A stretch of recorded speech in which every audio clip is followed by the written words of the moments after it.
জয় যিশু। গীত সংহিতা 34। আমি সর্বসময় সদাপ্রভু ধন্যবাদ করিব, তাহার প্রশংসা নিরন্তর আমার মুখে থাকিবে। আমার প্রাণ সদাপ্রভু শ্লাঘা করিবে। তাহা শুনিয়া নম্রগণ আনন্দিত হইবে। আমার সহিত সদাপ্রভুর মহিমা কীর্তন করো। আইসো আমরা একসঙ্গে তাহার নামের প্রতিষ্ঠা করি।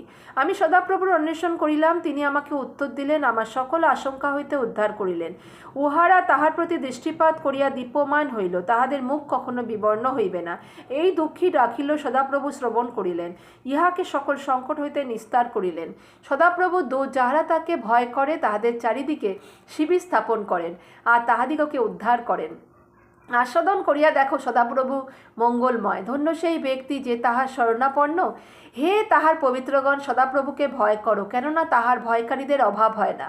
যুবসিংহদের অনাটন ক্ষুধায় ক্লেশ হয়, কিন্তু যাহারা সদাপ্রভুর অন্বেষণ করে তাহাদের কোনো মঙ্গলের অভাব হয় না। আইসো বৎসগণ, আমার বাক্য শোনো। আমি তোমাদিগকে সদাপ্রভুর ভয়ে শিক্ষা দিই। কোন ব্যক্তি জীবনে প্রীত হয়, মঙ্গল দেখিবার জন্য দীর্ঘায়ু ভালোবাসে? তুমি হিংসা হইতে তোমার জিহ্বাকে, ছলনা বাক্য হইতে তোমার ওষ্ঠকে সাবধানে রাখো। মন্দ হইতে দূরে যাও, যাহা ভালো তাহাই করো। শান্তির অন্বেষণ অনুধাবন করো। ধার্মিকগণের প্রতি সদাপ্রভুর দৃষ্টি আছে, তাহাদের আর্তনাদের প্রতি তাহার কর্ণ আছে। সদাপ্রভুর মুখ দুরাচারদের প্রতিকূল, তিনি ভূতল হইতে তাহাদের স্মরণ উচ্ছেদ করিবেন। ধার্মিকেরা ক্রন্দন করিল, সদাপ্রভু শুনিলেন, তাহাদের সকল সংকট হইতে তাহাদিগকে উদ্ধার করিলেন। সদাপ্রভু ভগ্নচিত্তদের নিকটবর্তী, তিনি চূর্ণ মনাদের পরিত্রাণ করেন। ধার্মিকের বিপদ অনেক, কিন্তু তিনি সেই সকল হইতে তাহাকে উদ্ধার করেন। তিনি তাহার অস্থি সকলকে রক্ষা করেন, তাহার মধ্যে একখানিও ভগ্ন হয় না। দুষ্টতা দুর্জনকে সংহার করিবে, ধার্মিকের বিদ্বেষগণ দোষীকৃত হইবে। আমেন। তো আমরা দেখলাম কত আনন্দের বিষয়, যারা সদাপ্রভুর জন্য গর্বিত থাকে, পরমেশ্বরের উপস্থিতিতে আনন্দ করে, তার প্রশংসা নিরন্তর সারাদিন থাকে তার ওষ্ঠে। তার জীবন কেমন হয়? তার জীবন এমন হয়, তার গৃহের চারদিকে সদাপ্রভু দূতেরা, এঞ্জেলরা মানে শিবির স্থাপন করে থাকে।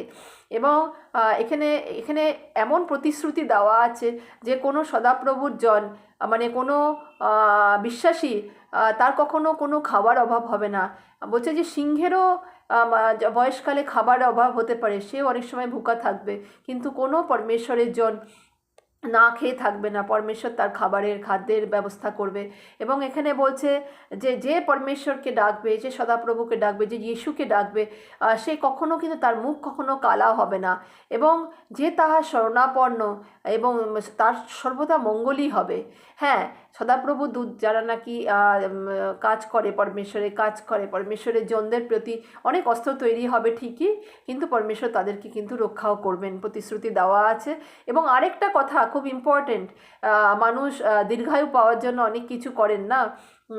কেউ জিমে যাচ্ছে, কেউ নানা রকম ভিটামিন সাপ্লিমেন্ট খাচ্ছেন, তাদের জন্য একটা সুখবর আছে।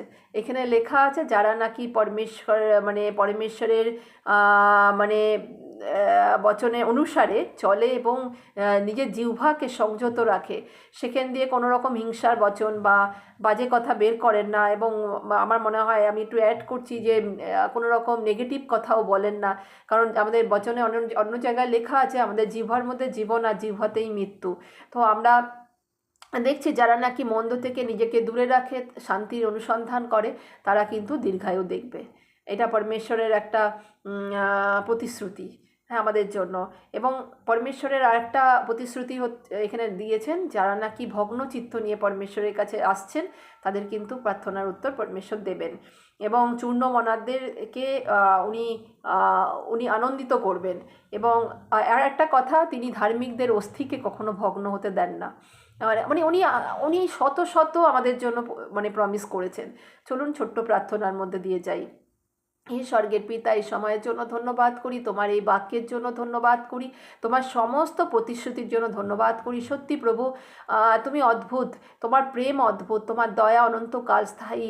তুমি শুরু, তুমি শেষ, তুমি আলফা, তুমি ওমেগা। তোমার হাতে সমস্ত ভাই বোনকে যারা শুনছেন তাদেরকে সমর্পণ করছি।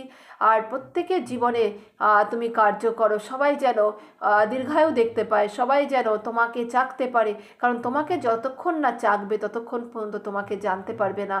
তুমি প্রত্যেককে অনুগ্রহ করো, প্রত্যেকের চোখের জল নিয়ে যখন তারা প্রার্থনা করে তার উত্তর দিও। চূর্ণমনাদের তুমি মনে প্রভু আনন্দ এনে দাও প্রভু, প্রত্যেকের জীবনে শান্তি থাকুক প্রভু। যিশুর সামর্থ্যের নামে প্রার্থনা করলাম, শুনে নাও পিতা, আমেন।